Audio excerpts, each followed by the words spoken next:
El día de hoy, el programa está dedicado al maestro en ciencias Arturo Cepeda Salinas, quien es un personaje muy destacado y reconocido por su brillante trayectoria, tanto en la educación como en la industria, en donde ha fundado varias empresas con tecnología de punta, siendo un ejemplo representativo de que los ingenieros de la ICIME pueden tener visión empresarial, crear industria y competir exitosamente con productos tecnológicos y servicios. El ingeniero Arturo Cepeda Salinas es ingeniero en comunicaciones y electrónica, egresado de la ICIME IPN. Estudió también la carrera de licenciado en física y matemáticas en la Escuela Superior de Física y Matemáticas del IPN. Realizó estudios de posgrado acreditando la maestría en ciencias en ingeniería eléctrica, con la especialidad de semiconductores, física del estado sólido, en el Centro de Investigación y Estudios Avanzados, el CINVESTAV. Actualmente es representante de México ante el Comité Olímpico Internacional de la International Olympiad in Informatics, presidente del Consejo de Administración de Aguronix, Sociedad Anónima de Capital Variable, presidente del Consejo de Administración de Aurotec, Sociedad Civil, académico titular de la Academia de Ingeniería de México, presidente del Comité Mexicano de Informática, Asociación Civil, vocal de la Junta de Honor del Colegio de Ingenieros Mecánicos y Electricistas, el CIME. Es autor y coautor de más de 15 libros de texto en el área de Ingeniería en Comunicaciones y Electrónica, con una participación en más de 100 conferencias en congresos y eventos académicos, el desarrollo de más de 100 productos de tecnología mexicana en las áreas de telefonía, comunicaciones, electrónica y ecología, fundador de más de 7 empresas en México. Algunas de sus actividades relevantes anteriores son presidente del comité organizador de la Olimpiada Internacional en Informática en 2006, presidente del Colegio de Ingenieros Mecánicos y Electricistas, el CIME, director general del Grupo Industrial Succel, director y fundador de Protectolada, S.A., secretario de la Academia Mexicana de Ingeniería, director de coordinación de la ICIME, jefe del departamento de ICE en la ICIME, presidente de la IEEE Sección México. Ha recibido también la presea Lázaro Cárdenas como egresado distinguido del Instituto Politécnico Nacional.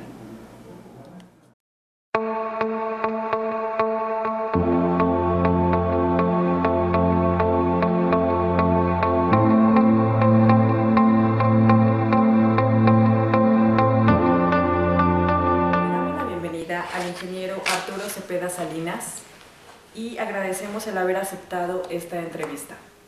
Ingeniero. Xochitl, muy amable por la entrevista. Gracias a usted, ingeniero. Platíquenos un poco de su época estudiantil. Sabemos que estudió 2 carreras, una en la ICIME y otra en la SFEM. Y además, posteriormente estudió una maestría en el CINVESTAV. Platíquenos un poco de esto. Bueno, pues efectivamente estudié la vocacional y la secundaria y bueno, toda mi formación inicial en Tampico, en Tamaulipas, y pues hubo la fortuna de que en la secundaria hubo un concurso en aquellos tiempos que hacía la Ford Motor Company.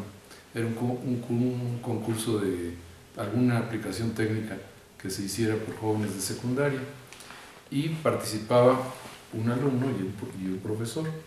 En ese tiempo entonces participamos de parte de la secundaria en que yo estuve, el profesor de taller de electricidad conmigo, y tuvimos tan buena fortuna que sacamos un 3er lugar nacional. Entonces dentro de esto, el parte del premio era que los primeros 10 lugares nacionales venían a un viaje a México que la Ford Motor Company pagaba, y dentro del viaje se hacía una visita a la planta de la Ford que estaba por la calzada de Misterios, allá cerca de la villa. Entonces cuando fuimos a esa visita, el profesor y yo dije, bueno, ¿por qué no tener una planta como estas, no? O sea, ¿por qué no hacer algo por sí mismos que sea equivalente a esto? Entonces desde ahí me quedó la idea de hacer una empresa, de hacer una industria.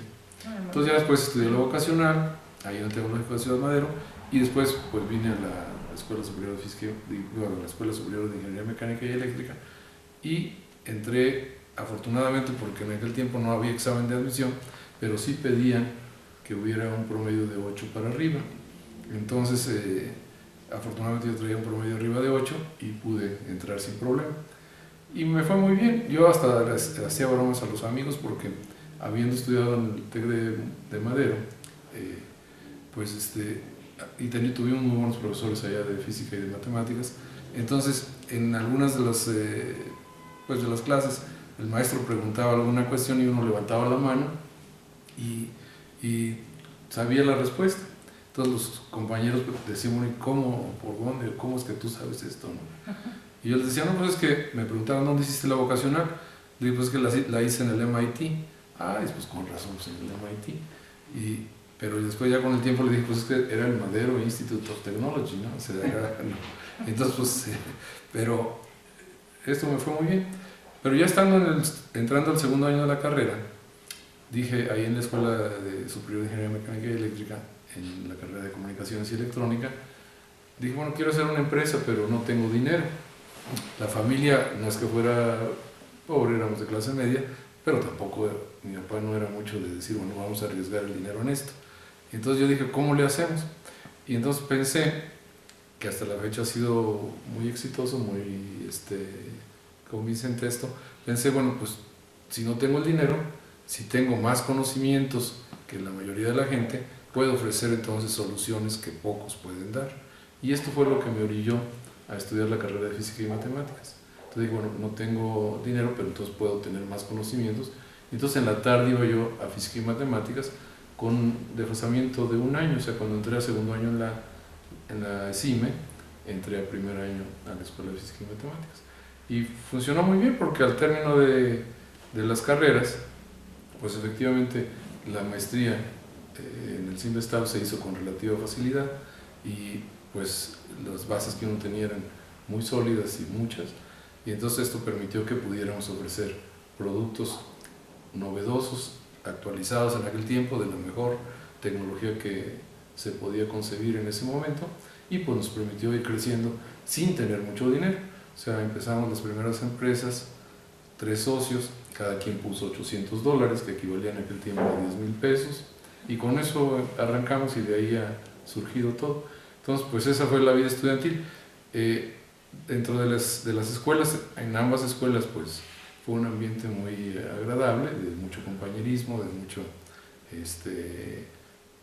pues disciplina, de orden. En realidad la formación ha sido muy sólida y pues creo que en eso se basa pues que uno pueda tener el éxito que tiene. No, y aparte pues mucha visión, ¿no? Y también al estudiar 2 carreras pues también le ocupaba todo el tiempo, o sea, es muy... Sí ocupaba todo el tiempo, y esto obligaba a unas cuestiones que eran un poco raras en ese tiempo, en el sentido de que no podía uno tomar apuntes, porque luego no había ni el tiempo para realizarlos. Entonces mucha gente me decía, bueno, ¿y tú por qué no tomas apuntes? Bueno, pues vengo a las clases y ya con lo que oigo, me voy dando idea bien, y como tenía uno buenas bases, pues entonces ya... Siempre yo he pensado que el conocimiento está ligado con lo que ya uno sabe, o sea que las bases que tiene, entonces un nuevo conocimiento digamos que lo prende de esas bases que ya tiene. Entonces, por eso se dice, el entendimiento es como una especie de tendedero, y entonces va uno colgando nuevos conocimientos de lo que ya uno conoce. Entonces, de esa forma funcionaba muy bien.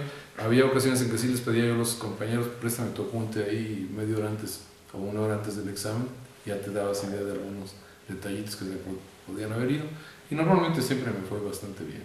O sea que, pero pero sí, estudiante, ¿no? pero sí, efectivamente no daba el tiempo para otra cosa. Hubo también algunas anécdotas en el sentido de la cuestión del deporte, porque en la época de la vocacional en Tampico pues sí hacíamos bastante deporte, principalmente fútbol y natación, y en la natación pues por estar en la costa y haber mucha agua, y la alberca y los ríos y las lagunas y todo lo que hay alrededor, pues nadaba uno bastante bien y había sido uno, digamos, seleccionado ahí en el TEC de Madero, en el equipo de natación. Entonces me tocó alguna vez un compañero que estaba en el equipo de natación del Politécnico, y hasta la fecha siempre que lo veo se acuerda mucho de eso, porque me dice, pues vamos a nadar aquí en la alberca olímpica ahí de Zacatenco, ¿no? Y ya le digo, bueno, yo tiene rato que ya no nado, pero pues te acompaño. Y fuimos, y al término del entrenamiento, el que era el coach, el entrenador, dijo, bueno, ¿por qué no ahorita unas carreritas aquí de 200 metros, ¿no? De nado libre? Y entonces nos echamos las carreritas y le gané a todo el equipo que había ahí del Politécnico. Entonces la gente dijo, vente a entrenar, ¿no? Pero dije, no, pues no puedo, precisamente por estar en la carrera de física y la de matemáticas, no hay tiempo para venirse a entrenar, pues aquí ahorita. Y entonces ese tipo de anécdotas sí hubo, en el que uno decide dedicarse más al estudio de la ciencia, al estudio de la técnica, que al deporte, que de todas maneras es muy bonito y muy interesante, pero es un poco más efímero, ¿no? Sí, finalmente tiene uno que elegir, ¿no? Exactamente. Qué camino, y creo que usted tenía sus metas muy claras, ¿no? Exactamente. Tienes que tener un proyecto de vida, tienes que tener tus planes, tienes que ser congruente con ellos y tienes que buscar cómo lograrlo de manera no ansiosa, pero sí con un método persistente, constante, bien orientado. Muy bien, muy interesante para los alumnos que sí. actualmente egresan. En la ESIME se incorporó como profesor de electrónica. Al poco tiempo desempeñó importantes cargos como jefe de la carrera de Ingeniería en Comunicaciones y Electrónica. Y posteriormente fue director de la escuela, es decir, de la ESIME, en la que fue una etapa con problemática y cambios trascendentales. Incluso se le denominó como director de coordinación de la ESIME. Platíquenos de sus logros y sus aportaciones en esa etapa. Sí, tuve la fortuna de ser invitado a ser profesor del Politécnico, primero en la Escuela Superior de Física y Matemáticas en 68 y luego en 69 en la Escuela Superior de Física, en la Escuela Superior de Ingeniería Mecánica y Eléctrica, en la ESIME. En 68 me tocó sustituir al profesor Jorge Gil Mendieta, quien se fue a hacer su doctorado en Inglaterra, y él daba la clase de teoría del control, entonces me tocó darle clase a mis compañeros de física y matemáticas de teoría del control, lo cual fue muy chistoso porque a la vez estaba uno de alumno terminando y era profesor de otros grupos. Y en 69 ya me incorporé a la ESIME en la tarde y tuve algunos grupos muy interesantes también de los últimos de plan anual, porque precisamente estaba cambiando de plan anual a plan semestral. Me tocó darles clase a los años terceros y cuartos de plan anual. Y después ya vino el plan semestral, que precisamente en el 73 ya me invitaron a ser profesor de tiempo completo.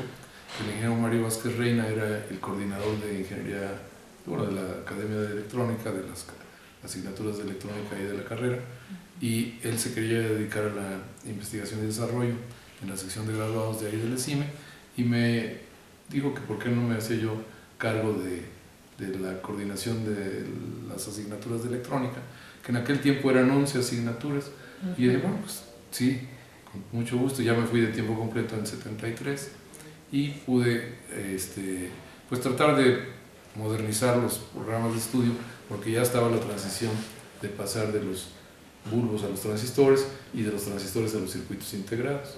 Entonces hubo que dar muchos cursos para profesores, hicimos algunos cursos organizados junto con la MUSE y fueron muy exitosos. Se desarrollaron algunos libros y se desarrollaron nuevas técnicas para la enseñanza de la electrónica. Y aquí siempre lo que imperó en esta academia, y que hasta la fecha yo no sé si siga, pero cuando menos en aquel tiempo, era el poder establecer con claridad para los jóvenes la importancia de la electrónica, que yo siempre les he dicho, bueno, ¿por qué la electrónica? A raíz de que fue inventada, por decirlo así, allá alrededor de 1905, 1906, y en 1907 cuando se hace el primer triodo, en adelante, a raíz de 1920 para acá, prácticamente ya un siglo, ha sido ascendente, ascendente, ascendente, crece y crece y crece.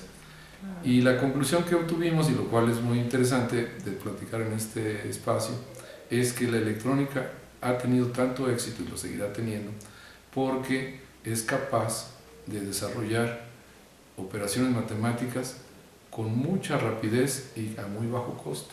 O sea, ese es su éxito. Con dispositivos eléctricos o electrónicos o semiconductores, poder hacer operaciones matemáticas con mucha rapidez, a muy alta frecuencia, con mucha exactitud. Entonces esto dio auge a que la electrónica tuviera cada vez más injerencia en la medicina, en la industria, en la cultura, en el deporte, en todos lados. Y a la fecha, pues, al haberse hecho la electrónica ya digital, pues ahora es todavía más rápido que antes y es pues con mayor precisión, con mayor exactitud. Entonces, esa fue lo que traté yo de inducir en aquel tiempo en la Academia de Electrónica, lo cual pues permeó en los profesores y hizo que siguiera prosperando. Después ya me tocó ser jefe de la carrera en el 75, realmente bastante joven, y fue la primera ocasión en que fue la jefatura de carrera en forma democrática. Se hubo un movimiento en la ESIME que se hizo en forma democrática, lo cual tiene sus pros y tiene sus contras. La ventaja es que había 330 profesores en ese tiempo en el departamento de Ingeniería, Comunicaciones y Electrónica, y 300 habían votado por mí, lo cual me daba entonces mucha fortaleza para las decisiones, para decir, bueno, pues todos votaron por mí, pues entonces ahora ayúdenme a que tal cosa se realice, ¿no? Entonces fueron años relativamente tranquilos que pudieron pues hacerse muchas cosas en ese tiempo. También fomentamos mucho el que se hicieran libros de texto, porque era parte de lo que yo le decía al ingeniero Vázquez. Bueno, ustedes estuvieron aquí tantos años y excepto el doctor Bustamante Yaca, no había más libros de texto de los profesores del ESIM. Entonces, bueno, ¿por qué no hacen algo, no? También, ¿no? Y entonces siempre sucedió que decían, bueno, es que había muy buenos libros de idioma inglés que se traían por la McGraw-Hill o por alguna otra de las editoriales, y entonces como que no sintieron que era necesario hacer. Entonces yo traté de fomentar que sí hicieran más libros, se empezaron a desarrollar libros, y me acuerdo muy bien que entonces el comité de lucha de ese tiempo tenía una máquina de Extensi que pues habían logrado obtener de alguna forma, y en esa máquina de Extensi imprimían los libros que la gente del ESIME hacía, y entonces, pues entonces los profesores ya no podían recibir alguna regalía porque los libros los sacaba el comité de lucha muy baratos. Entonces me acuerdo que una vez los cité a todos y en ese tiempo, por ejemplo, como dicen el compañero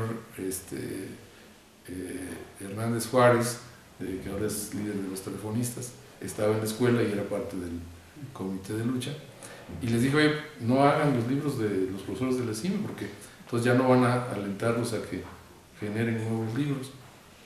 Y sí lo aceptaron muy bien y dijeron, bueno, está bien, ya vamos a copiar todos los libros que no sean del ESIME. Entonces podían y seguían copiando libros de McGraw-Hill o de la Wiley, pero los del ESIME ya los dejaron de copiar, lo cual ayudó a que hubiera la editorial del ESIME. Se formó la editorial del ESIME, que el primero que estuvo a cargo de esa editorial fue el papá del doctor José Madrid, que después fue secretario académico del Poli. El papá era el jefe de la editorial, ¿no? Entonces, bueno, terminó el periodo del 75 al 77 de jefe de la carrera, y pues, aunque estaba el doctor Gerson Valenzuela en ese tiempo de director, y el profesor José Luis Rodríguez de lo que era como subdirector técnico del Poli, y me decían, quédese. Y yo decía, pero es que ya tengo mi empresa, precisamente ya tenía yo mis primeras empresas en el 77, y dije, ya me voy a trabajar a las empresas, porque ese ha sido el plan de vida que yo había hecho. Y entonces ya dejé el Politécnico en forma definitiva en el 78, y lo cual mucha gente decía, bueno, pero vente a dar clases en la tarde o en ratitos, y decía, no, mejor renuncio a la plaza, me voy a mi negocio, y si se ofrece, pues ya regreso, ¿no? Y entonces así pasó el tiempo y ya fuimos dedicados al negocio. En el 91, precisamente, el contador Jofre, que era el director del Politécnico, que a él lo conocí eventualmente, él era de la ESCA, y lo conocí en un viaje a Chihuahua, precisamente para la enseñanza de una reunión que promovió la Secretaría de Educación Pública, en que estaba el licenciado Bartlett Díaz como secretario, y la hicieron en Chihuahua sobre la enseñanza de la física en las escuelas de educación técnica del país. Y digamos que como yo no estaba en ninguno de los sistemas o subsistemas, como dicen en la Secretaría, yo estaba en el negocio, pero me habían invitado porque el subsecretario, uno de los subsecretarios, que era el doctor Raúl Talán, me quiso que fuera yo a dar mis puntos de vista, y por tener las dos carreras de física y de comunicaciones. Entonces fui a Chihuahua y ahí conocí yo al al contador Jofre. Él estaba también invitado, y dentro de las pláticas que hubo, pues prácticamente el que disentía un poco de cómo proponían que se enseñara la física, pues era en este caso yo. Y hasta el licenciado Bartlett le preguntó, bueno, ¿y usted por qué no está de acuerdo con lo que dice otro de los directivos de ahí de las escuelas técnicas del país? Y ya le explicaba yo mis motivos y por qué. Y de alguna forma él aceptó algunos argumentos. No quiere decir que haya cambiado gran cosa, pero cuando menos sintió como que, bueno, porque yo estaba en contra de lo que decían todos los demás, ¿no? O no completamente de acuerdo. Entonces ya en la comida nos tocó platicar con el con el contador Jofre, y de regreso en el avión, porque era un avión charter, también venimos platicando, y pues en el 91 él me invitó a que fuera yo director de la ESIME, como director de coordinación, por ahí de septiembre del 91. Pero se había hecho una descomposición ahí interna, porque hay 4 unidades, que hasta la fecha las hay, y cada unidad tenía su director de unidad, y cada director de unidad pues quería tener su poder un poquito más sólido y más sustantivo, más sustentado, y no querían tener un director de coordinación que los coordinara a los directores de unidad. A las 4 unidades. Las 4 unidades. Entonces el contador Jofre pensó que alguien de fuera podía ser la solución, porque los de adentro estaban todos como peleados unas unidades con otras. Yo fui a ver, le dije, pues déjame ver, y fui a ver, y me fui a ver cómo estaba Culhuacán, cómo estaba Zacatenco, cómo estaba Azcapotzalco y Acaticomán, un día así de incógnito, nomás a ver cómo estaba la unidad y preguntar cosas ahí con la gente. Y ya cuando alguien me descubría, ¿qué tal, ingeniero? No sé qué, ya saqueando de visita ya me iba, ¿no? Pero con la idea de ver cómo estaba la situación interna. Y de lo que concluí ahí es que en septiembre del 91 la situación no estaba viable para poderse, digamos, estabilizar la ESIME. Y entonces le dije al contador Jofre, pues discúlpame, pero en 3 meses pues no se arregla una escuela de este tamaño, ¿no? Que en ese tiempo tenía como 25,000 alumnos y como 5,000 empleados entre profesores, entre profesores y no profesores. Bueno, pues estas cosas luego no les caen muy bien, pero pues yo no veía cómo arreglarlo en 3 meses, ¿no?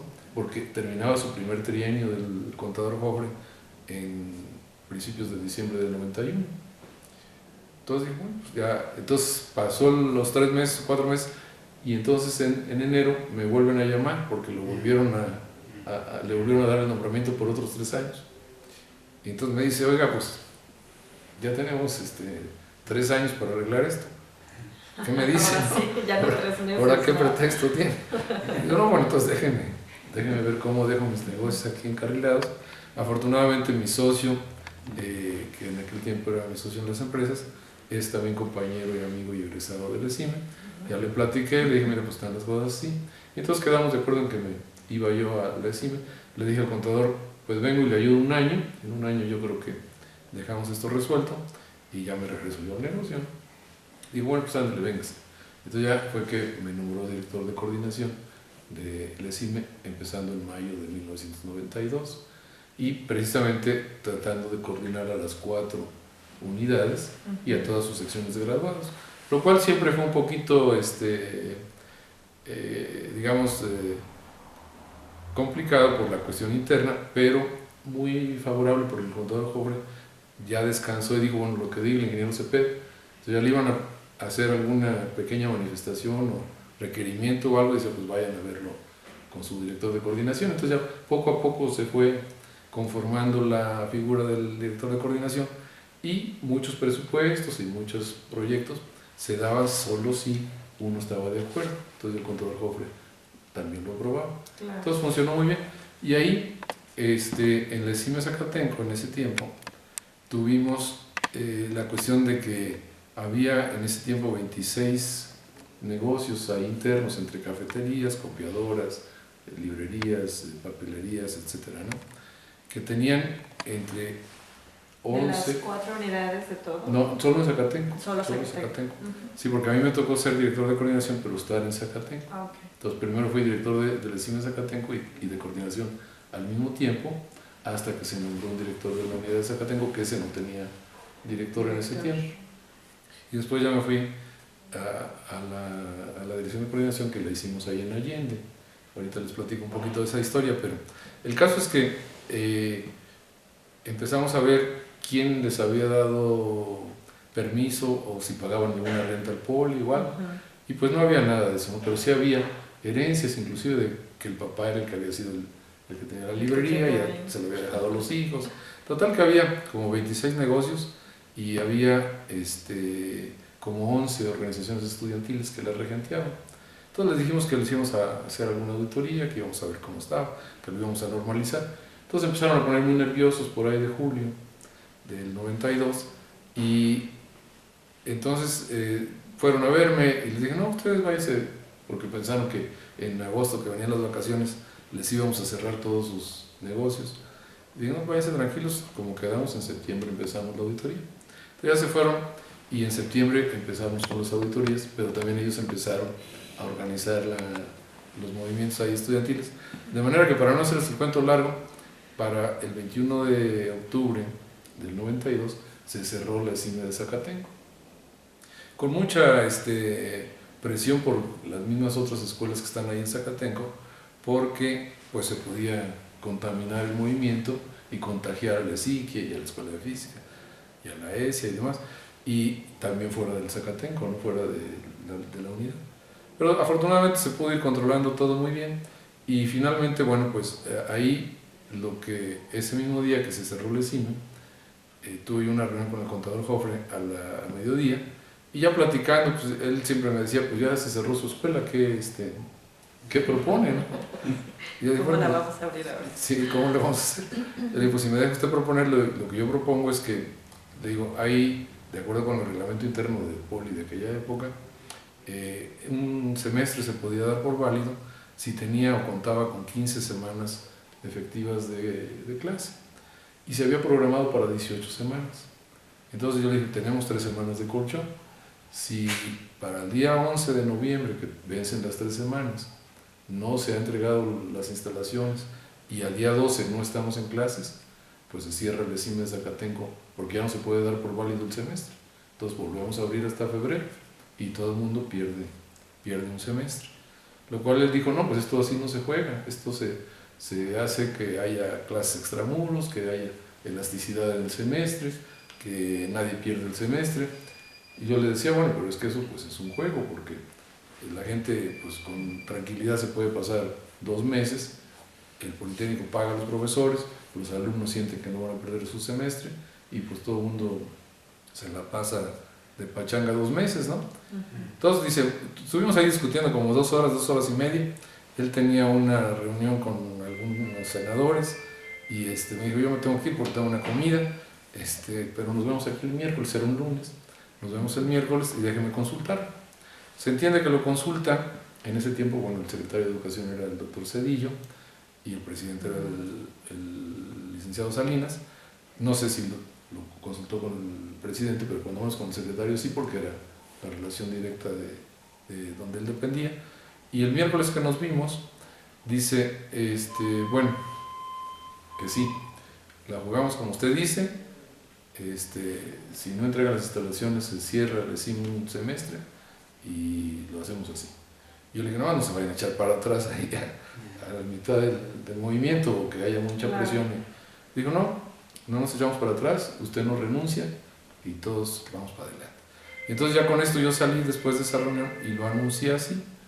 Entonces esto es una bomba atómica porque el alumnado y más el alumnado disidente, el que está en contra de la autoridad, piensa que su fuerza es cerrar las instalaciones, ¿no? Pero si esa fuerza es rebasada por la autoridad, porque la autoridad dice, bueno, tú cierras 3 semanas, pero yo te cierro un semestre, pues entonces la cosa está muy dispareja, o sea, la autoridad tiene mucha ventaja. Y si así es, pues el alumno ya no tiene defensa, ¿no? O ese grupo de gentes que están haciendo la disidencia ya no tiene defensa. Lo cual así sucedió, o sea que en realidad, ante el hecho de que se anunció que se iba a cerrar todo un semestre y todo el mundo iba a perder un semestre, pues los que estaban por salir, que ya se van a casar o que tienen su maestría o que ya tienen un trabajo, pues dicen, oye, ¿cómo no me vas a hacer perder un semestre? Yo ya estoy aquí con la novia pedida y dada, ¿no? Ya no puedo. Y los que son profesores también se ponen muy nerviosos porque dicen, bueno, tú eres profesor del poli, sigues trabajando en el poli, te vas a ir a dar clases mientras que se cierra la ESIME, te vas a ir a la vocacional 2, o te vas a ir a Culhuacán, o te vas a ir a otro lado, ¿no? Los no docentes, pues también, y ellos viven por ahí cerquita de la unidad de Zacatenco, tienen a sus hijos en las guarderías, a sus niños en las escuelas, y entonces no pueden, como que ahora te vas a ir a trabajar hasta allá a la ESCA de Tepepan, pues no. Se mueve todo, entonces todo el mundo entra como en una psicosis y una crisis tremenda. Por otro lado, también se dejaron de pagar alguna de las quincenas a los profesores, porque pues, el movimiento tocó en el día 21 y algunos no habían cobrado sus quincenas, ¿no? También todo el mundo se pone nervioso. Pero bueno, finalmente esa receta ha ayudado a que el Politécnico, bueno, eso fue en 92 y ahorita van 22 años de eso. En estos 22 años el Poli no ha vuelto a tener una sola huelga, así que dure más de 2 meses o más de una semana. Claro. No ha vuelto a ver porque la autoridad ya sabe esa receta, y entonces pues ya no está fácil que la fuerza de los alumnos se base solo en cerrar instalaciones. Entonces eso ha sido un éxito. Y bueno, por otro lado, se logró, cuando fui director de la ESIME de ahí, de Dirección de Coordinación. Como coordinador. Y esto de Dirección de Coordinación surgió porque, de acuerdo a la Ley Orgánica del Politécnico, es como están las figuras jerárquicas en el Politécnico. O sea, dentro de la Ley Orgánica viene el director general, los secretarios de área y los directores de coordinación. Entonces, por ejemplo, un director de educación media superior es un director de coordinación en el Poli. Un director de educación superior es un director de coordinación. Entonces, las escuelas que tenían 2 o más unidades, como fue el caso de la ESIME, de la ESCA o de la ESIA en ese tiempo, que todos tenían 2 o más unidades, entonces había ya 3 directores de coordinación de escuela. Ya era en la posición, pero eso ya estaba establecido en la ley orgánica del IPN desde antes, desde el 81, porque esa ley es de 1981. Entonces, cuando ya terminamos de nombrar el director del ESIME de Zacatenco, entonces yo le fui a decir al contador, bueno, pues ya se arregló el ESIME, ya pasó el año. Bueno, pasó un poco más de un año porque eso fue hasta septiembre del 93 y habíamos empezado en mayo del 92. Entonces, o sea, nos había tomado un poquito más de un año dejar todo en orden, pero fui y le dije, bueno, ya lo que quedamos, me regreso al negocio. Y entonces el contador dijo, no, pues ¿cómo? Quédese, porque si se me vuelve a descomponer el ESIME, pues va a ser un problema político, porque ya no hay futuro político, porque hubieran pasado 6 años y el ESIME, que es la escuela más grande del Politécnico, era en ese tiempo, no se hubiera arreglado. Entonces él dijo, no, quédese aquí y vamos a darle fuerza a la dirección de coordinación y vamos a ver esto y vamos a ver lo otro. Yo le dije, bueno, está bien, pero vamos a hacer que la dirección de coordinación esté en el ex convento de San Lorenzo, que es donde se conocía como la ESIME de Allende, y que ahí estuvo la ESIME desde la época de don Benito Juárez, bueno, la Escuela Nacional de Artes y Oficios, y luego la EPIME, y luego la ESIME, desde la época de Juárez para acá. De manera que en 1916, que la ESIME ya se forma como EPIME, y en 1932 que ya se hace ESIME, ahí ya estaban en Allende 38. De manera que le dije yo, bueno, estaba en ruinas, ese ex convento, había sido la vocacional 4 un tiempo, y después quedó en ruinas. Y le dije, si lo remodelamos, yo me quedo con gusto a remodelarme, ¿no? Y entonces se pudo remodelar digamos con presupuesto del Politécnico y porque el contador Jofre de alguna manera autorizó que se hiciera. Y quedó muy agradable hasta la fecha. Sin embargo, ya no hay dirección de coordinación, que eso es una situación que yo creo que es un error, porque las tres grandes escuelas del Poli, o sea, la ESIME, la ESIA y la ESCA, los tres no tienen director de coordinación. Esto a raíz del 94, en el que mataron al licenciado Colosio y todo el sistema político del país se cimbró. Entonces, digamos que sintieron en el Politécnico que tres directores de coordinación de este tamaño podía ser un peligro político para la dirección general. Que yo le decía al contador Jofre, bueno, pues acotémosle, no le demos fuerza política, pero que no se queden acefas las escuelas. Sin embargo, hasta la fecha, esas tres grandes escuelas están acéfalas. Hay directores de unidad, pero no hay un director de la escuela. Y bueno, a mi juicio eso, y a todos los directores que han pasado, inclusive a la que está ahora Yol, que ha sido conocida y amiga también, yo siempre les he dicho, bueno, regresen la cabeza a las escuelas, ¿no? ¿Qué caso tiene que no tengan cabeza? O nómbrenles de otra forma, o sea, digan, bueno, la Escuela Superior de Ingeniería Mecánica y Eléctrica, Zacatenco, a lo mejor la Escuela Superior de Ingeniería Mecánica y Robótica en Azcapotzalco, a lo mejor la Escuela Superior de Ingeniería Aeronáutica en Ticomán, y a lo mejor la Escuela Superior de Ingeniería Mecatrónica, o como se quiera llamar, allá en Culhuacán. Entonces ya le das diferencia y ahí ya puede funcionar, pero dejándola como ESIME, se va perdiendo la identidad si no hay una cabeza. Entonces, bueno, eso se pudo lograr, sin embargo, el que se mantuviera la dirección de coordinación ya no se pudo lograr, porque ya la indicación política ya venía, y a raíz del 1 de enero del 95 ya dejó de haber direcciones de coordinación. Entonces, bueno, yo ya dije, bueno, ya me regreso al negocio. Tenía yo nada más un compromiso ahí con el contador Jofre que había hecho en septiembre, que era la reconstrucción del carrillón, que lo reconstruimos precisamente en el año del 94 y 95. Entonces sí dije, bueno, ese sí vamos a concluirlo, ¿no? Todo más o menos así estuvo el paso.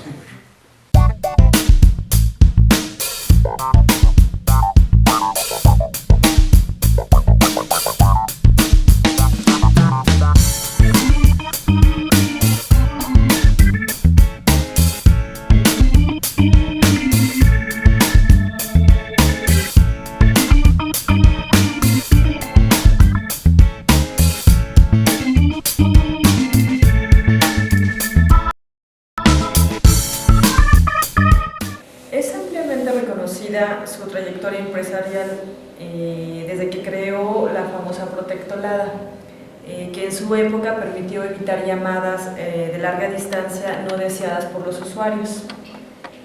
Se sabe también que ha fundado al menos 7 empresas en las áreas de telefonía, comunicaciones y electrónica principalmente, y en ellas ha implementado más de 100 productos tecnológicos o de tecnología mexicana.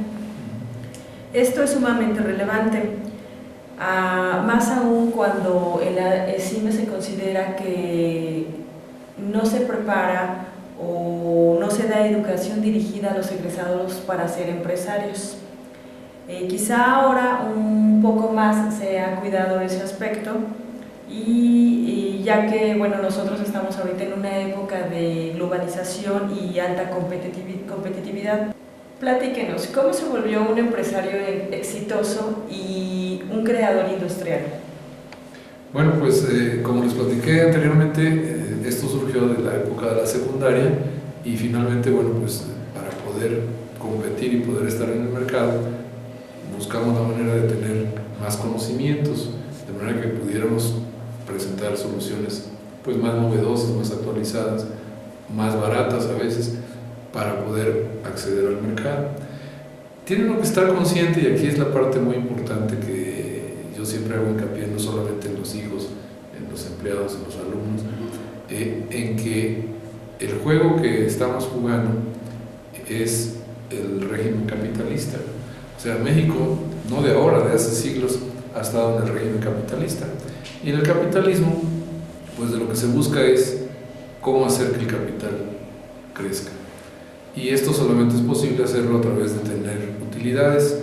Decía Adam Smith por allá en 1776, decía, bueno, ¿ustedes por qué creen que esta noche, al llegar a su casa, va a haber leche, carne, huevos, pan para cenar? Y pues la gente normalmente dice, pues es que yo ya trabajé y entonces ya tengo dinero y entonces ya puedo comprar los productos, ¿verdad? Y eso es lo que es normalmente la contestación de casi todos los mexicanos. Pero sin embargo, Adam Smith decía, el hecho que tengan estos elementos para cenar se debe no a que ustedes tengan el dinero o que hayan trabajado, sino al hecho de que el granjero, el panadero, el carnicero tienen interés de tener su dinero de ustedes a cambio de sus productos. Y ese es el mercado lícito que se da en el capitalismo. Entonces, la manera en que iniciamos todo digamos, esta aventura empresarial es basándonos en que queremos tener el dinero de los clientes a través de ofrecerles soluciones viables, soluciones que sean útiles y que les produzcan a ellos utilidad para sus empresas.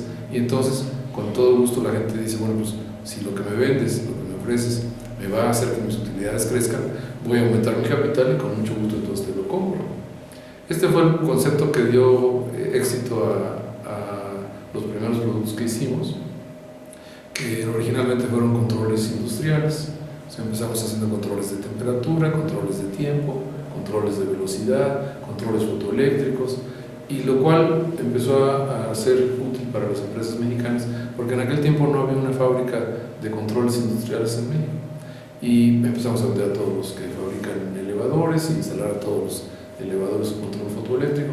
Y después, hasta el 75, fue que iniciamos con lo de Protectolada. Y Protectolada, en realidad, fue un éxito porque ahorra dinero. O sea, al cliente le decías, mira, pues estás gastando 500, 600 pesos de largas distancias mensualmente, con esto vas a pagar más tu renta o que son tu servicio normal, y te ahorras a lo mejor 400 pesos al mes. Y con esto el producto se pagaba en 3 o 4 meses. Entonces, después de los 3 o 4 meses, ya ese cliente tenía ahorro y entonces podía decir, bueno, ya mi utilidad está creciendo porque ya no tengo que estarle dando este dinero a Telmex, ¿no?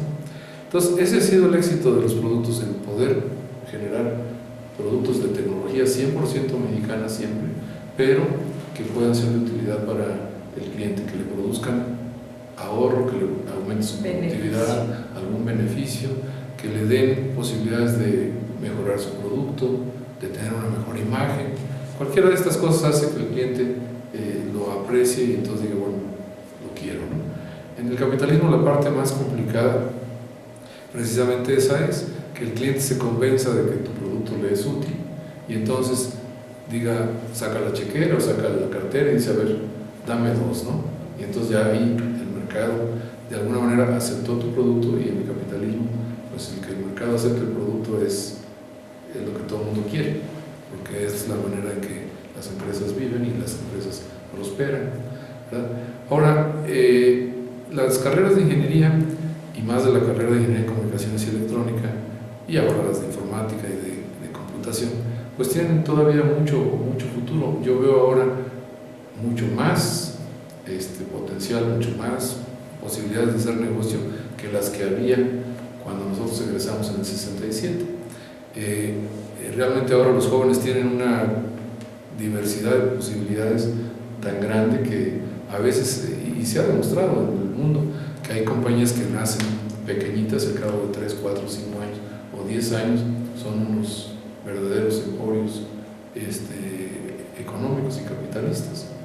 El caso último de Facebook, pues apenas tiene 10 años o menos, y entonces ya es una potencia económica mundial, ¿no? Entonces, creo yo que los jóvenes, si entienden con claridad que se juega en el capitalismo, que en el capitalismo, aunque en la época de Adam Smith decían, el capitalismo se basa en tres pilares, o sea, lo que es la infraestructura, lo que es el recurso humano y lo que es el stock, o sea, lo que tienes de bienes, ya sea ganado, fábrica, materia prima, o lo que sea. En la actualidad Y esto a raíz desde 1863 para acá, se ha demostrado que en el capitalismo ya vale más ahora la tecnología que el capital. O sea, una empresa con pura tecnología puede crecer sin necesidad de capital. El capital hay quien lo aporte, ya sea socios de la bolsa de valores, o socios financiamientos, o capital de riesgo, o capital aventurero. Ahora hay muchos capitales de este estilo que hacen que las empresas prosperen, pero tiene que haber alguna base tecnológica, alguna oferta tecnológica que permita que la gente quiera invertir con ellos, ¿no? Entonces, creo que esas oportunidades no había en nuestro tiempo. Yo me acuerdo una vez que solicitamos un apoyo en ese tiempo de un capital de riesgo de CONACYT. Queríamos desarrollar unos flashes para fotografía, electrónicos, automáticos, muy bonito diseño que logramos hacer. Digamos que lo más caro en aquel tiempo era poder tener el molde o los moldes para la parte plástica, que quedara bonito, que quedara sin rebabas y todo eso. Y entonces necesitábamos como 750,000 pesos para hacer los moldes de plástico y teníamos nada más como 250,000. Entonces nos acercamos a la Nacional Financiera y nos dijeron, no, pues sí, podemos apoyarles, nada más tienen que tener el aval de CONACYT. Entonces ya fuimos a CONACYT, ya presentamos el proyecto, también nos dieron el aval, pero al final de cuentas regresamos con Nacional Financiera y dijeron, bueno, sí, ya está el aval aquí de CONACYT, les damos el apoyo, pero tienen que irse a la zona 3, que era una zona ya cerca de la Sierra Tarahumara en Chihuahua, y tienen que poner la planta allá y dar trabajo a la gente de allá. Y digo, bueno, pues eso no es posible, pues no somos ni tan grandes, ni tenemos tanto infraestructura ni tanto dinero, necesitamos que nos lo presten aquí, ¿no? En todo caso. Entonces desde ahí aprendimos que no es fácil, bueno, en aquel tiempo no era fácil, que el capital de riesgo se arriesgue en una empresa tecnológica. Requería, además de infraestructura, y requería de que estuvieras en ciertas zonas económicas del país. Entonces creo que ahora la oportunidad que los jóvenes tienen ha cambiado. Ahora puede ser en cualquier lugar del mundo, a través de internet, en cualquier pequeño espacio, una oficina, la recámara, el garage, en donde generen su tecnología, y de ahí puede explotar a hacer un emporio, ¿no? Entonces realmente creo que es un aliciente para los jóvenes el que tengan que la tecnología ahora vale más que el capital, y si son capaces de desarrollar tecnología, entendiendo tecnología como que se desarrolla algo que sea útil para alguien y que el mercado lo pueda pagar, pues es relativamente sencillo hacer una empresa ahora. Tal vez la parte más complicada empieza a ser la parte administrativa y fiscal, que ahora sí se ha complicado un poco en México, comparativamente a como era antes, pero de todas maneras también todo eso se puede subsanar si hay ingresos, si hay suficiente margen. Y la ventaja de la tecnología es esa, que como son soluciones novedosas, entonces a veces hay poca gente que las tiene, poca gente que las sabe hacer, entonces permite que entonces uno tenga márgenes de utilidad más altos, lo que permite echar a perder, permite crecer y permite tener una solvencia económica pues muy positiva. Normalmente hay buen ingreso, no hay problemas de cobranza y funcionan las cosas bien. Y si hay problemas de cobranza, pues tiene uno la tecnología de su lado y puede cobrar tecnológicamente. Yo me acuerdo de una ocasión que teníamos una planta de conmutadores telefónicos, por ahí del año del 83, 84, y éramos la única, y ha sido la única planta de conmutadores de tecnología 100% mexicana. Le llamábamos el Phonix 1644, y era un conmutador pequeño, podía ser desde 2 líneas de la calle y 4 extensiones hasta 6 líneas y 30 extensiones. Eso era relativamente para pequeñas empresas, pero dábamos crédito igual que daba Ericsson y daba Alcatel, y lo que pasa es que las empresas que eran nuestros clientes no nos veían tan grandes como ni tan poderosos para no dejarnos de pagar. Entonces nos dejaban de pagar con el pretexto de que la extensión 15 no funcionaba y que la extensión 28 ya fallaba. Y entonces iba el técnico, dejaba todo funcionando y decía, no, pues véngase dentro de un mes para ver que no haya fallado, ¿no? Y al mes ibas otra vez y decía, no, es que ya la extensión 22 volvió a fallar. Entonces, pero no era cierto, era más bien maña para no pagar. Entonces desarrollamos como éramos los desarrolladores de la tecnología, era tecnología propia, hicimos un cobrador electrónico, le decíamos. Entonces le avisábamos al cliente y le decíamos, bueno, pues ya va a ir el técnico otra vez, pero es la última vez que va, si no se ponen al corriente de sus pagos. Sí, que venga, ¿no? Ya iba y ya firmaba ahí un papel de que todo estaba en orden, y el técnico instalaba el cobrador electrónico en uno de las ranuras o slots que tenía ahí libre el computador, y el cobrador electrónico lo que hacía es que dejaba funcionar todo bien 4 o 5 días, y como al 6.º día entonces empezaba a hacer cosas raras, como que la llamada de la secretaria la mezclaba con la del jefe, y la transferencia de una extensión la pasaba a otra, o si estaban en conferencia no dejaba que se hablara o distorsionaba alguna voz. Entonces inmediatamente la gente decía, oiga, pues ahora sí está fallando de veras, ¿no?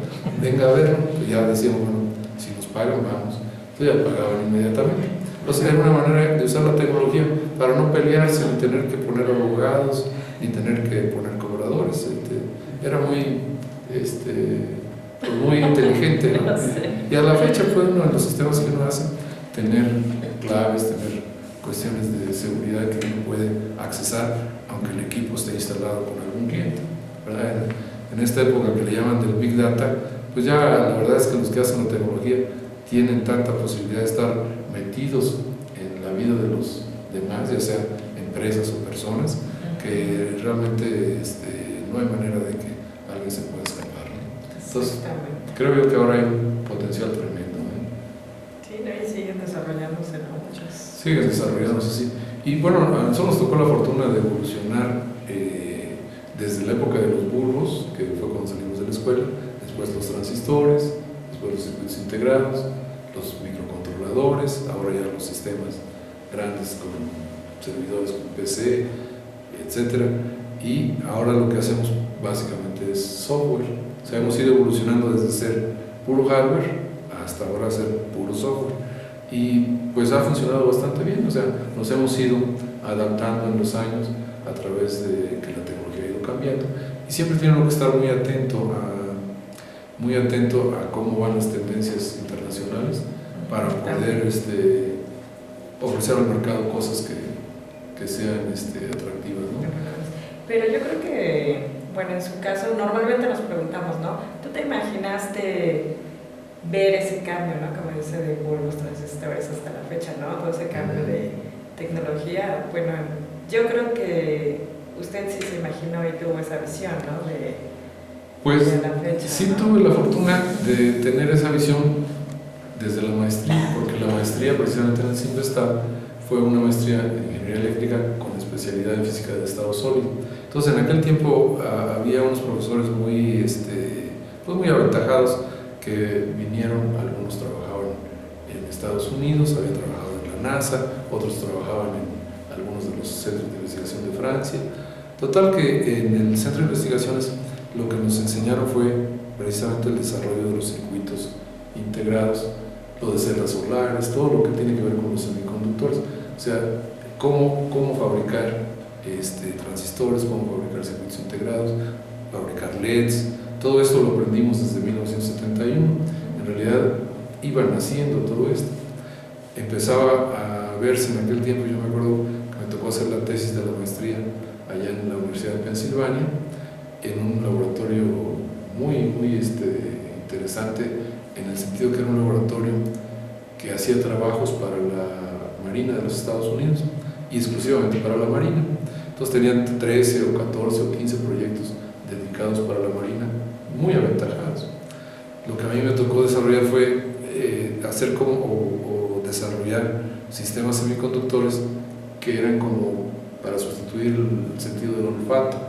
O sea, podían detectar gases, podían detectar olores, y a través de los semiconductores, parece una cosa chistosa, pero el gas se mete dentro de las redes cristalográficas de los semiconductores, y los átomos de ese gas generan distorsiones o cambios en las características eléctricas o magnéticas o de efecto Hall en los semiconductores.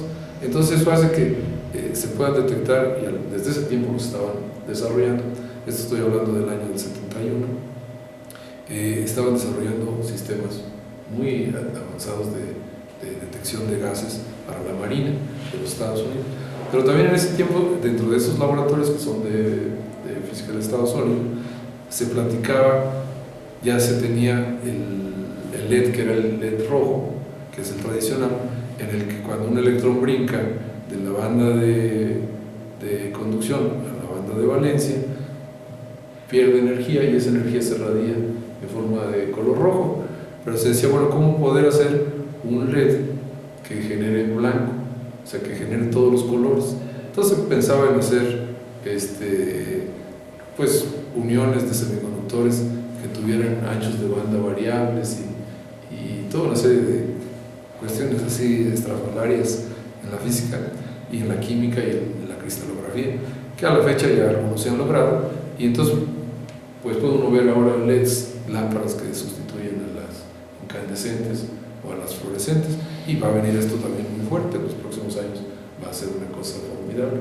Es más, hay tendencias en que las lámparas LED, como el LED es un dispositivo de estado sólido que se puede prender y apagar prácticamente a frecuencias de megahertz, pues entonces habrá lámparas que transmitan, o sea, generen luz para iluminar un cuarto, pero al mismo tiempo estén transmitiendo a altas frecuencias lo que es la conexión con un Wi-Fi, o sea, como si fuera el internet pero por la luz, y habrá un dispositivo que se conecte al celular o al iPad o al laptop que esté detectando la señal de internet por la luz de la lámpara. Sin necesidad de una antena. Sin necesidad de un cable, una antena, ni nada. Entonces, las casas tendrán a lo mejor redes de Wi-Fi internas a través de su alumbrado de la casa.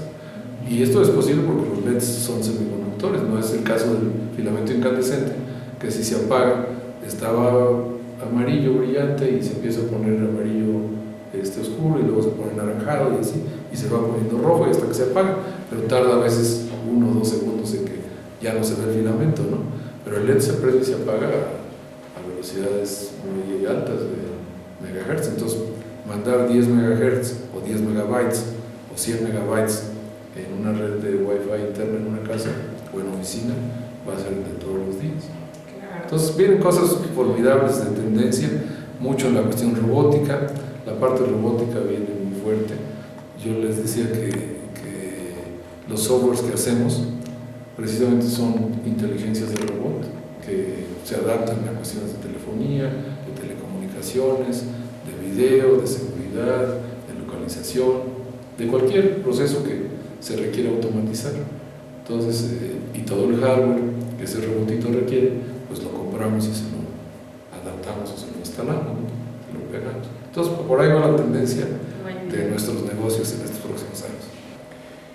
Sabemos que es usted autor de múltiples libros de texto en ingeniería y que ha dictado más de 100 conferencias en diferentes congresos y foros académicos, nacionales e internacionales. ¿Cuál es la temática que principalmente aborda usted? Bueno, pues en el caso de los libros, fundamentalmente han sido libros de texto precisamente ahí para el Politécnico, para la carrera de Comunicaciones y Electrónica. Y esto porque Margarita García Burciaga, que es mi esposa, ella fue profesora también ahí por 40 años y ahora es jubilada, y ella siempre tenía mucho la inquietud de hacer libros de texto para los jóvenes. Y pues en cuanto a las conferencias, pues normalmente siempre invitan a alguna conferencia que tiene que ver con el tema de las empresas, de la industria, tiene que ver con la cuestión tecnológica, las tendencias. Algunas veces hemos hecho trabajos en el Colegio de Ingenieros Mecánicos Electricistas o en la Academia de Ingeniería que se orientan a la situación de México, o sea, cómo está México en su ingeniería, cómo está su posibilidad de crecimiento, su posición actual y sus rezagos contra otros países.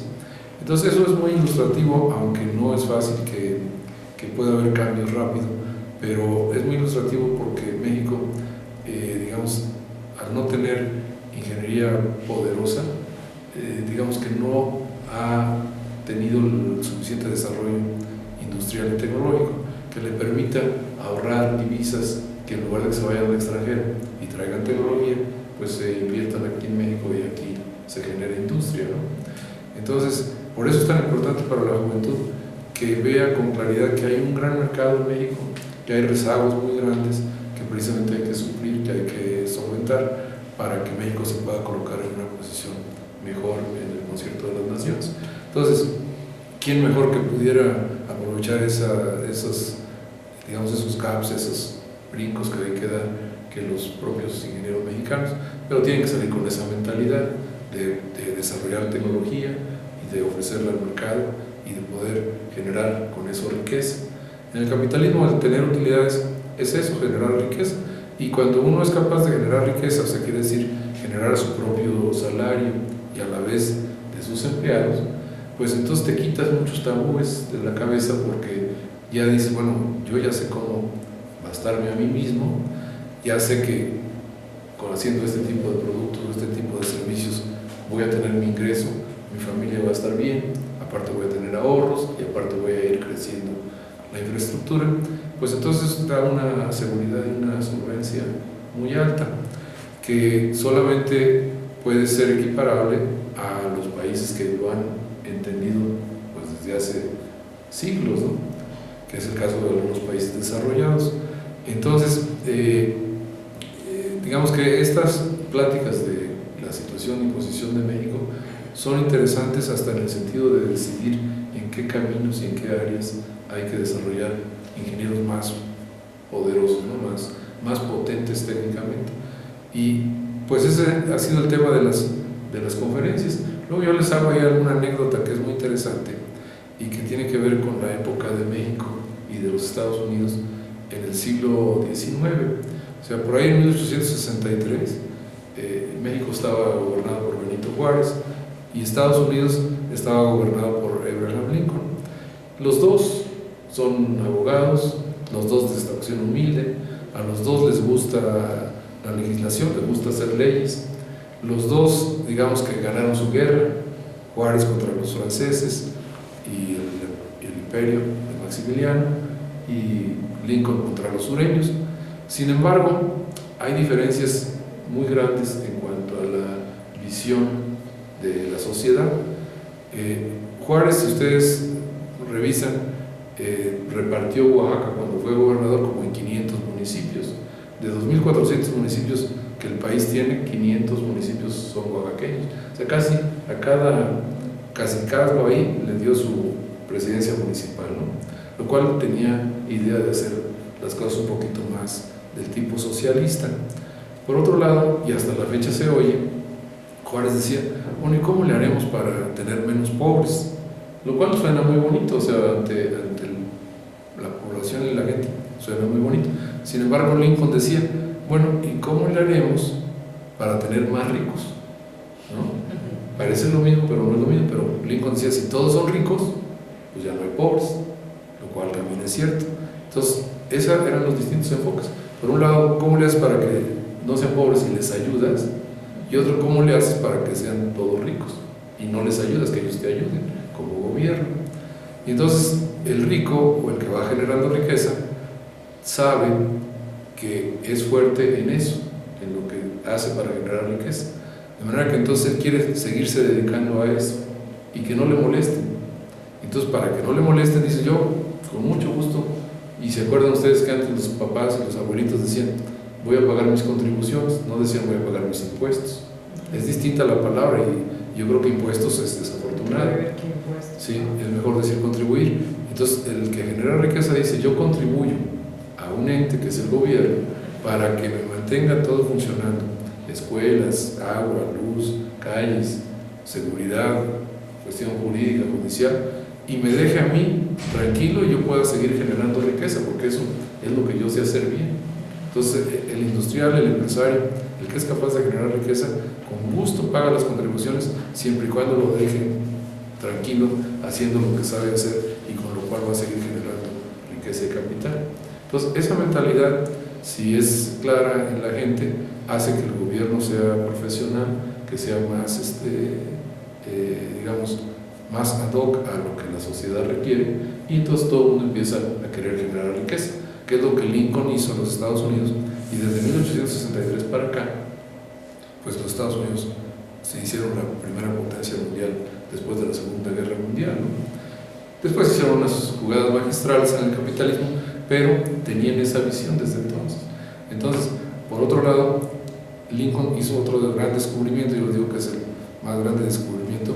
Si algún día tienen la oportunidad de ir allá al pueblo donde era Lincoln, en Illinois, enfrente de ahí tienen una casita en donde vivía Lincoln, enfrente hay un museo y hay un título de patente. O sea, Lincoln es el único presidente de los Estados Unidos que tuvo una patente técnica. Él desarrolló una patente para rescatar barcas o barcazas hundidas del río Mississippi.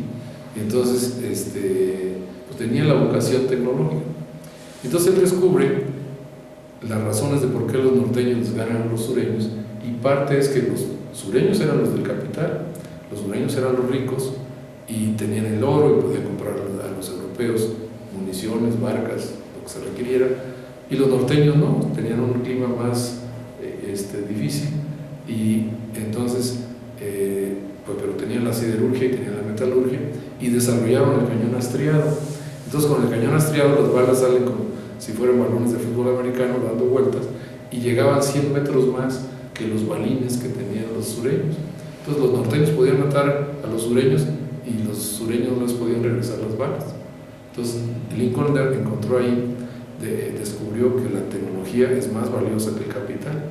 A pesar que los sureños tenían el capital y podían comprar las balas y la pólvora y las mosquetones, los norteños tenían la tecnología para hacer que las balas llegaran más lejos. Y terminando la guerra, Lincoln, basándose en un párrafo pequeño que puso Benjamin Franklin en la Constitución de los Estados Unidos, desarrolla los primeros centros de investigación, en aquel tiempo en agricultura y ganadería y en metalurgia, ahí en los Estados Unidos. O sea que ya la vocación desde ahí la agarraron los Estados Unidos, y a través de esos próximos 100 años en 100 años se hicieron la primera potencia mundial, teniendo esa vocación. Entonces, en México precisamente esa tendencia, esa vocación, hay que desarrollarla más profundamente en los ingenieros en formación. A la actividad gremial le ha puesto usted especial atención, ya que ha sido presidente del Colegio de Ingenieros Mecánicos y Electricistas, CIME, y secretario de la Academia Mexicana de Ingeniería, entre otros cargos. ¿Por qué es importante que un ingeniero participe en actividades gremiales? Y en su caso, ¿nos podría platicar de esta actividad al respecto? Sí, con mucho gusto. Pues realmente sí creo que es muy importante que los ingenieros participen en la actividad gremial, porque precisamente se conforma una comunidad que tiene los mismos anhelos, los mismos fines, los mismos objetivos, y trabajan en la misma área, de manera que se hace una comunidad de pares que puede ser muy conveniente para hacer un ejercicio profesional más productivo. En realidad los colegios emanan de la ley reglamentaria del artículo 5º constitucional, lo que se conoce como ley de profesiones, y de ahí precisamente el colegio es el que debe de aportar de alguna manera la certificación de los profesionistas que agrupa, así como también los peritos que se requieren para detectar o determinar en algunos casos de querella o de cuestión judicial pericial, de manera que todos los colegios tienen esa función. Al mismo tiempo, como son los que agrupan al gremio de profesionistas de esa área, pues deben de ser quienes aporten propuestas o tentativas a los gobernantes, ya sea los que están en los poderes ejecutivos o los que están en los poderes legislativos y judiciales de cada estado y del país en conjunto. De manera que el colegio se conforma como un ente que es el que aporta en el área de su conocimiento al resto de la sociedad. Entonces por eso es tan importante que los ingenieros se agrupen ahí, porque si no están aislados y no pueden aportar. A lo mejor aportan en su familia o aportan en su lugar de trabajo, pero ya no pueden aportar para una cuestión de beneficio nacional para el país, ¿verdad? Otras agrupaciones como la Academia de Ingeniería, pues es una agrupación un poquito más digamos, de reconocimiento de los mismos pares, pero ya a ingenieros de alguna manera destacados, que también tienen injerencia en algunos aspectos de la vida nacional, pero no tienen el sustento jurídico para tal fin. Por el lado de los colegios, ahora con los tratados de libre comercio, se avecina toda una época de certificaciones. O sea, si un ingeniero mexicano quiere ir a trabajar a los Estados Unidos o a Colombia o a Chile o a algún lugar donde México tiene algún tratado de libre comercio, se tiene que certificar para que el colegio mexicano avale que tiene la capacidad técnica y los conocimientos para ir a ejercer en el otro país. Y al revés, cuando un ingeniero viene a ejercer a México de otro país, tiene que venir avalado por algún colegio de profesionistas de su lugar natal. Y otro punto que es sumamente importante en esto de las certificaciones es que como la tecnología y los conocimientos de ingeniería vienen evolucionando tan rápidamente, entonces se requiere que los colegios sean los que garanticen a la sociedad que ese ingeniero tiene la capacidad actualizada, y a lo mejor hay que hacer exámenes de actualización para los ingenieros cada 5 años y certificarse cada 5 años y bueno, sigue vigente, ¿no? Luego hay ocasiones que el ingeniero se dedica a la administración o otras cuestiones y se obsoletiza en su profesión. Entonces, para poder saber que está vigente, tiene que estar certificado por un grupo de pares, que en este caso es el colegio. Sí, entonces tiene todas esas implicaciones. Y otros, ¿verdad? Es muy interesante su labor como representante en México o ante el Comité Olímpico Internacional de Informática, en donde ha organizado olimpiadas dentro de nuestro país. ¿Nos puede platicar un poco más de esto? Sí, con mucho gusto. Bueno, la Olimpiada Internacional de Informática es una olimpiada de las que se conocen como Olimpiadas del Conocimiento, que originalmente auspicia la UNESCO. Bueno, en el mundo hay como 10 de estas olimpiadas, de las cuales las más populares y más conocidas, la primera fue la de matemáticas, luego hubo de física, de química, de bioquímica, de biología, de informática, de astronomía y así. La de informática en particular nació en 1989 y el primer país que la organizó fue Bulgaria, y después se ha venido haciendo en forma cada año ininterrumpidamente. Desde entonces a México le tocó organizar la del 2006, que hicimos en la ciudad de Mérida, Yucatán, y que fue un éxito. En estas olimpiadas son olimpiadas que están para jóvenes de nivel de preparatoria, lo que internacionalmente se conoce como high school, y fundamentalmente lo que se busca es descubrir talentos que sean en el área de desarrollo de software, desarrollo de soluciones usando la computadora, y algún lenguaje o superlenguaje, como se llama el lenguaje C o el Pascal. Y los problemas que se presentan son verdaderamente pues una joyita, porque son problemas complicados, son problemas inéditos, y que realmente estos jóvenes que entran en las competencias internacionales y lo resuelven, pues son verdaderamente muy aventajados. Eso es lo que tradicionalmente en las escuelas se conoce como un geniecito, ¿no? Porque aún esos problemas, si se les presentan a gente que está haciendo un posgrado en el área de informática, alguna maestría o doctorado, a veces no los pueden resolver, o les toma a lo mejor 3 o 4 días en encontrar alguna solución, cuando estos jóvenes tienen que resolver 3 o 4 problemas de estos en 5 horas en cada día de examen. Entonces son verdaderamente muy sorprendentes, muy espectaculares las soluciones y los algoritmos que llegan a desarrollar estos jóvenes. México ha venido participando en estas olimpiadas desde 1992 y hasta la fecha se han conseguido 3 medallas de plata y 11 de bronce en forma internacional. Esperemos que este año, que va a ser en Taiwán, en el mes de julio, la Olimpiada Internacional, ya podamos tener la primera medalla de oro. Hemos venido trabajando en forma muy constante, muy consistente estos últimos cuando unos 11 años, de 2003 para acá, para ir subiendo el nivel, y hemos podido pasar de estar en el lugar 64 como país, de 80 países que participan, de estar en el lugar 64 al lugar 30. Este año esperamos que ya podamos estar entre el 20 y el 30. En realidad a México le correspondería dar entre el 10 y el 20 por el nivel de población que tenemos, el tamaño de población que tenemos y el nivel económico del país. Deberíamos de andar por ahí del lugar 14, 15, que esté en concordancia con el nivel económico que tiene el país en el mundo, ¿no? Sin embargo, llegar al 30 ya ha sido un éxito. Esperemos que podamos bajarnos entre el 20 y el 30 en este próximo año y mantenernos ahí a lo mejor otros 5 o 6 años y después ya poder acceder a andar entre el 20 y el 10.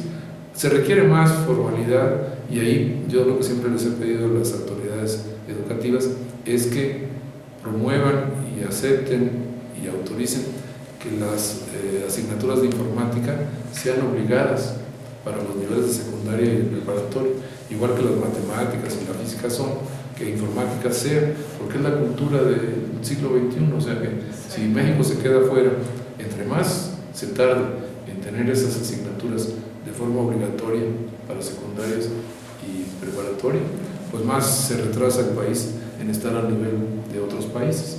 Entonces, ese ha sido el esfuerzo. Ahora este esfuerzo, pues de alguna manera a partir de 2003 también para acá, ha estado apoyado por CONACYT, en parte por los estados que participan y parte por las empresas del grupo. O sea que en realidad el CONACYT aporta entre el 50 y 60% de los costos, los estados un 20 o 30%, y las empresas que tenemos también del orden de un 20 o 15% de los gastos que esto conlleva. Entonces, pero salen muchachitos muy listos, que muchos de ellos desafortunadamente no se quedan en México, les falta el nacionalismo, se van a trabajar cuando ya terminan sus carreras, a veces fuera de México, lo cual a nosotros nos hace un desperdicio y una tristeza, pero bueno, cada quien va buscando su camino y tiene su plan de vida, ¿no? Esperemos que más adelante sí estos jóvenes generen industria de software potente en México. Que retribuyan al país. O que contribuyan exactamente, y que tienen el potencial, definitivamente lo tienen. Conociendo su amplia experiencia académica y empresarial, ¿cuál es su visión de la ingeniería actual en las ramas que ofrece el ESIME? ¿Cómo considera que es la preparación actualmente de los estudiantes? ¿Están a la altura de seguir aportando como tantas generaciones que han dado tanto prestigio al ESIME por su capacidad, entrega y mística, un trabajo relevante para el desarrollo tecnológico del país? ¿Están capacitados para crear sus propias empresas? ¿Pueden competir exitosamente en esta difícil época globalizada en la que hay tantas escuelas de ingeniería? Bueno, yo creo que el área que tiene el ESIME de acción, que tiene que ver con toda la ingeniería mecánica, eléctrica, electrónica, computación, robótica, todo esto, si uno analiza las áreas de desarrollo de la civilización actual, pues estas áreas son de las 12 áreas que normalmente tienen que ver con el mayor impulso de desarrollo económico del mundo. O sea, la ESIME tiene que ver con 6 de ellas. O sea, lo que es robótica, lo que es informática, lo que es telecomunicaciones, lo que es ingeniería eléctrica o energías renovables. Todo esto la ESIME tiene que ver. De manera que está en un nicho pues, amplio, ¿no? Muy amplio, y que tiene, pues es inapreciable para un país. Ahora, para poder lograr que estas áreas se desarrollen en México, pues sí se requiere que los jóvenes que están en el ESIME y en carreras o instituciones afines desarrollen entre ellos la capacidad de visualizar las oportunidades que hay y poder desarrollar las tecnologías que se requieren. Digamos que todo el mundo, y esto es como las competencias deportivas, no hay quien se quede parado, ni el otro está cojo, ni está manco. O sea que tiene uno que entender que está compitiendo con otros jóvenes similares en otros lados del mundo que también quieren generar riqueza, que también quieren vivir bien, que también quieren que sus familias estén bien. Entonces, los niveles de competencia son intensos y tiene uno que ser muy listo para poder encontrar el nicho y la oportunidad y ahí desarrollarlo y ahí generar la industria que se requiere para que ese producto llegue al mercado. Yo me acuerdo de un estudio que cuando fui director precisamente de coordinación del ECIME tuve al alcance de la mano, que me impactó mucho porque era un estudio que había hecho un consorcio inglés precisamente para la corona inglesa, para el presidente para el príncipe Carlos, y lo que se trataba era de ver qué se decía o qué quería decir eso de la innovación, ¿no? La innovación tecnológica. Y lo que concluía este grupo de gente inglesa en ese trabajo, y definían al final del trabajo, decían, bueno, la innovación debe de considerarse como la comercialización exitosa de un producto, un bien o un servicio. O sea, no es lo que la gente concibe como que es una mejora, es un gran avance tecnológico. Eso no es. Lo que es la comercialización exitosa de un producto, bien o servicio. O sea, una pantalla plana, un smartphone, lo que sea. Si se comercializa exitosamente, es innovación. Si no, bueno, pues es una invención, es una creación, es una mejora que puede estar en el laboratorio, pero no llegó a ser producto no llegó a ser productivo en el mercado, o sea, no llegó a generar riqueza. Entonces, si los jóvenes en México entienden eso con claridad, se quitan muchas telarañas de la cabeza, porque entonces, bueno, yo, si quiero hacer algo, tiene que ser comercialmente exitoso. Si no lo logro vender, si no lo logro que me lo paguen bien, que tenga yo margen de utilidad, pues me estoy haciendo tonto, porque, pues, ok, apantallo aquí al amigo, al primo, a la novia, pero nada más, no logro que alguien más me dé su dinero a cambio de mi producto. Entonces, ese es el punto importante, tener la capacidad de innovación en este sentido, de comercializar exitosamente. Y después, encontrar el nicho de oportunidad tecnológico que permita que logre uno eso. Yo creo que la formación en el ECIME debe de ser a lo mejor un poquito más exigente que lo que era o que ha sido a últimas fechas, tratando de regresar un poquito a los esquemas que le dieron brillo en los años 50 y 60, porque el joven que está en formación requiere de esa disciplina, requiere de ese rigor. Si se suelta mucho, pues la gente agarra los caminos fáciles y no se esfuerza.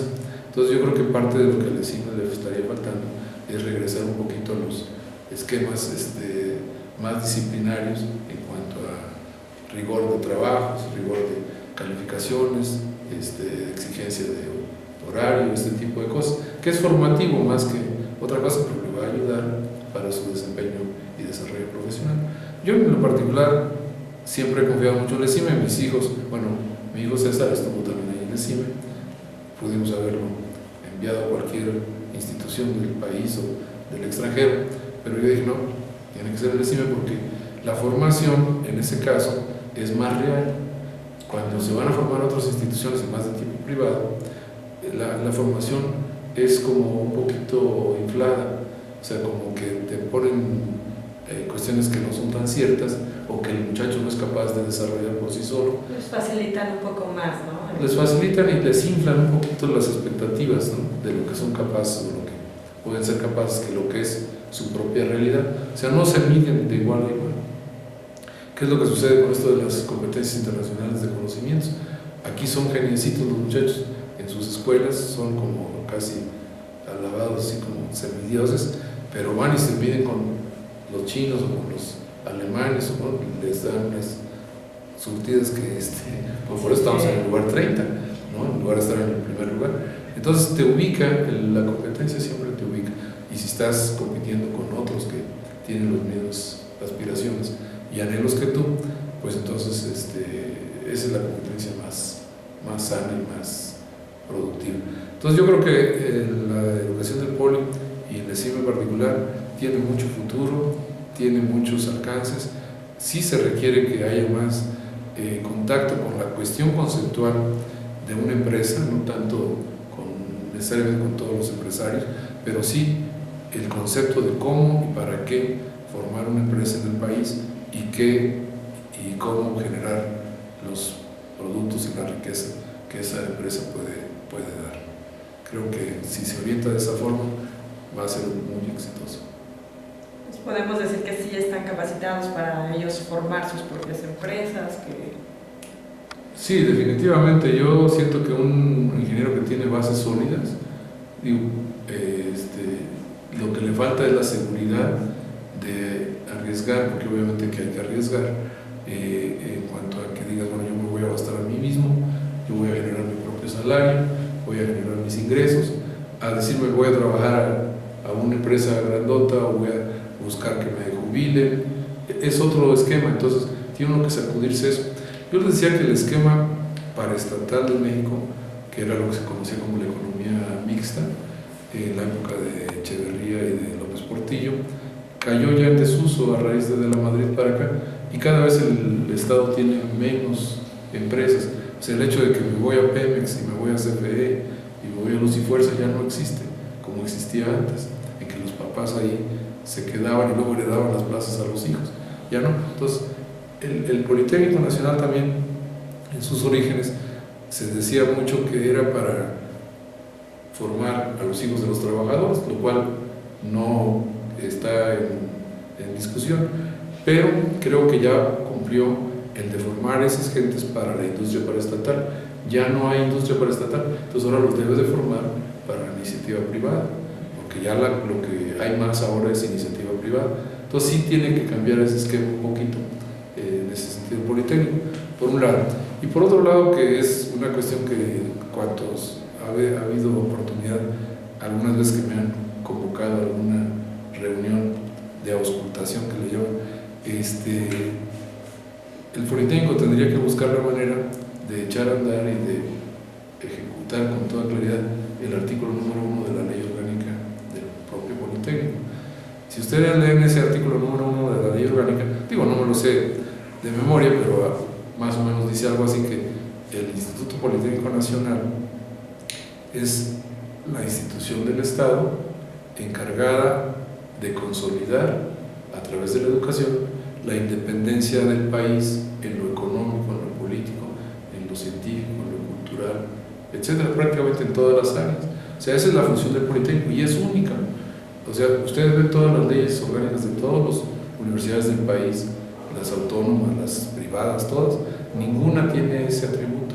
O sea, es una herramienta de Estado, es una herramienta del Ejecutivo, de decir, bueno, en esta institución yo voy a formar a los jóvenes o a los profesionistas que me van a ayudar a consolidar la independencia del país.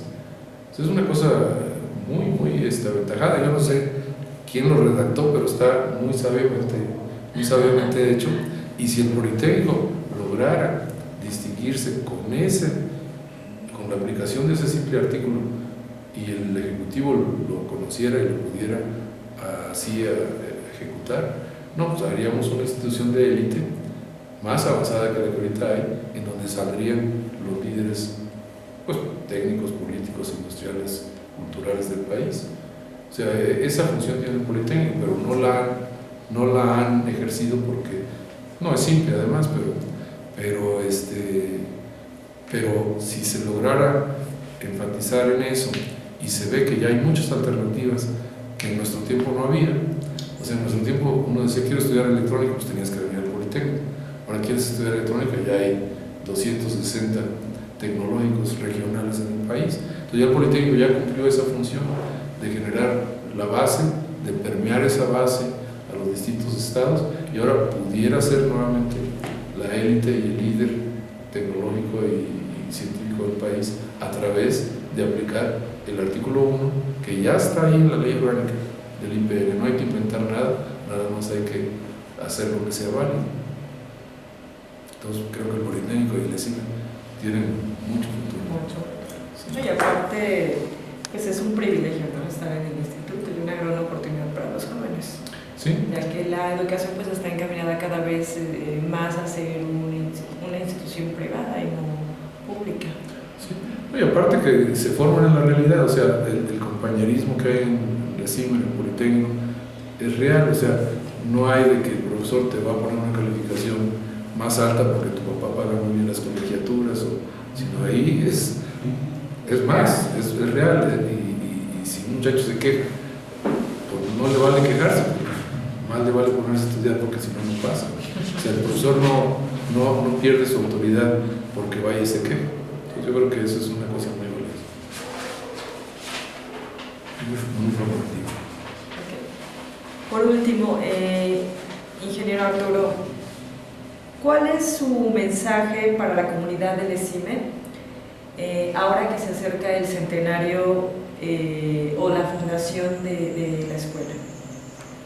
Sí, bueno, pues yo creo que, como decíamos en momentos anteriores, digamos, NESIME tiene un futuro y un potencial muy atractivo que seguramente los jóvenes que están ahorita en ella van a poderlo explotar, y que precisamente si enfocan sus conocimientos, si enfocan sus esfuerzos hacia tener, digamos, productos y servicios que ofrecer al mercado de tecnología que sea actual, que sea novedosa, que sea competitiva, que permita que ustedes generen industria, generen riqueza con ello, bueno, pues el país se va a sentir muy orgulloso y va a poder, digamos, apreciar con toda su amplitud